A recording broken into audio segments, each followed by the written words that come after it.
Magandang umaga po muli mga kahataw. Nandito na naman po tayo para magbigay ng karagdagang tips sa tamang pagpapakain ng ating kinokondisyon na mga manok. Mapastag o mapakak, no? Ano-ano po ba ang mga ginagamit kong sangkap para sa aking feed regimen sa aking 21-day keep? Ako po'y gumagamit ng mais.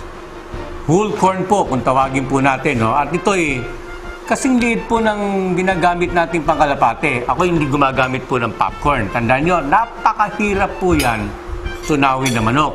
Kaya ang ginagamit ko po ay yung pinakamagandang pulang-pula na mais na may kaliitan.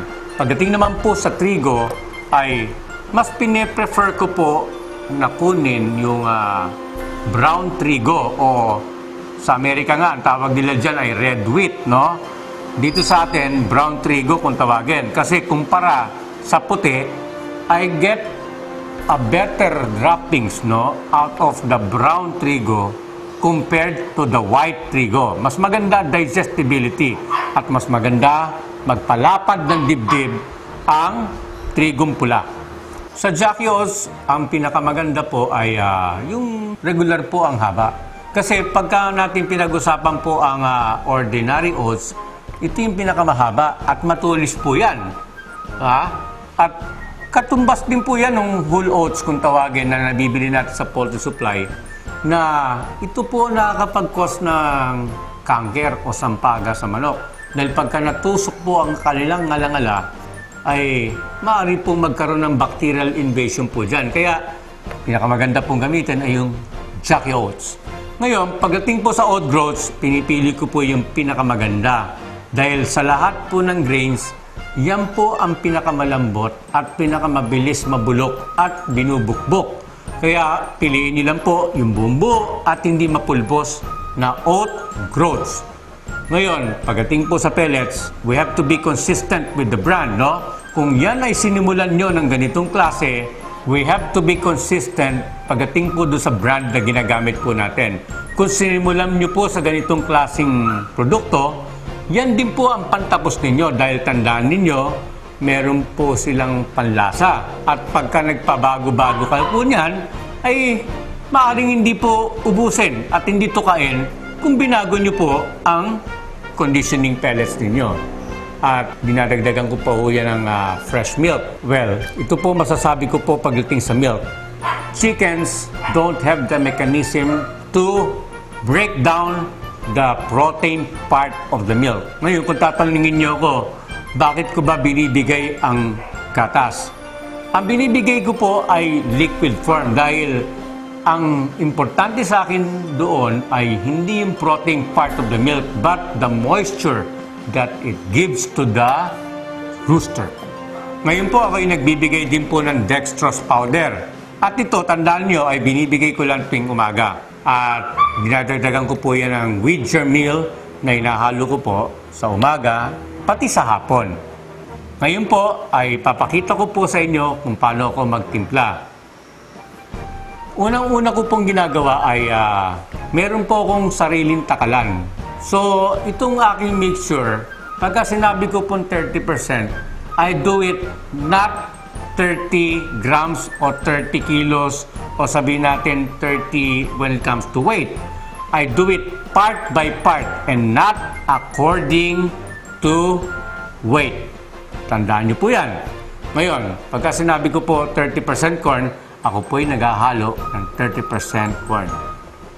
At dinadagdagan ko po yan ng 15% na trigo.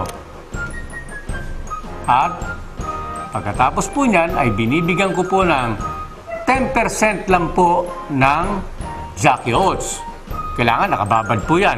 Kasama na po yung 10% na Royal Pigeon Feed. Yung 4 pong grains na yan ay nakababad. Kung ano pinapakain nyo sa umaga, ay nakababad na po ng overnight. At kung ano pinapakain po ng hapon, ay nakababad po nung umaga pa lang. Ngayon, pagkatapos po natin niya mahugasan, diyan ko pa lang po dinadagdagan ang oat groats. Paalala lang po na hindi ko po nilalagay ang oat groats dahil sa lambot po nito, wala pa hong 10 minutes ay maaari pong masyadong mag-absorb ng moisture po ang oat groats. At ang nangyayari po ay maaaring maging waterlogged ang manok ninyo dahil sa sobrang matubig na po yung oat groats. Kaya mas maganda po to ay inugasan lang po sa gripo using a strainer. Tapos pagka po na rinse nyo na maganda, ay halo nyo na po dun sa 4 na grains na una ko pong binanggit. Ngayon, pagkatapos po natin mahalo mismo yung oat groats, no, ay dapat dyan na po natin ilalagay yung egg white natin po. Ang proportion po ng itlog ay 1:5. So, ang ginagawa po natin na mixture is good for 10 heads. Dapat 2 itlog po ang inahalo natin para sa 10 ulo. Pagka naihalo na po natin yung boiled egg white doon sa ating mixture na mga binanggit ko po, no? Diyan po natin dadagdagan ng gatas. At ang ginagamit ko nga po ay yung fresh milk. So, 1 tablespoon per head din po ang aking amount na binibigay. At ito po ay hinahalo ko para ma-absorb mismo ng grains mismo yung pinaka-moisture na nabibigay ng milk doon mismo sa grains.